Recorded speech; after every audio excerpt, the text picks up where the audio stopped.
Hi, stuff. Oh my gosh.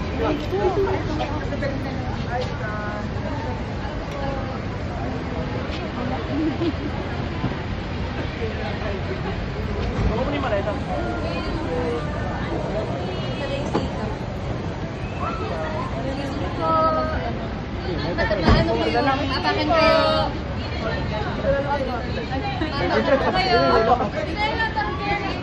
Gael? Dito lang. Dito lang forward. Hi! Very quick. You guys are heading to England right now. Ano lang, feeling, excitement of, seeing all of the kababayan? Sobra excited. Tagal natin hihintay ito, no? Diba? Ang tagal natin. Yeah.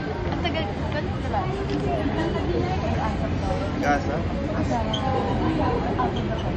Well, I'm so excited talaga. Most especially nakasama siya sa. I went to London last time pero wala siya. But this time he's here. I believe this is my first time in the UK. Really?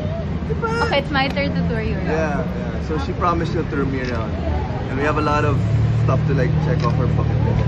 And I also wanted to ask about the preparations for this event.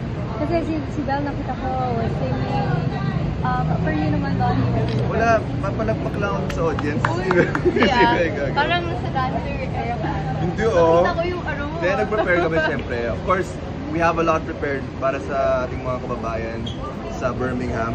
Siyempre, first time ko, and every time we go abroad, every time we go to yung mga ASAP events, we always say this, it's us bringing a taste of home to everyone there, and that's exactly what we want to do. So we're just so excited to see them. We know they've been waiting.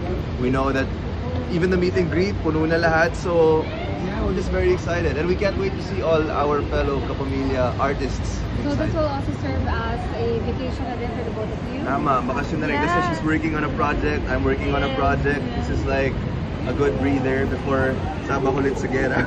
Alright, thank you so much. Thank you. One photo lang together. Okay, 1, 2, 3. Thank you. Here po for ASAP. 1, 2, 3. Ngayon na pa niya.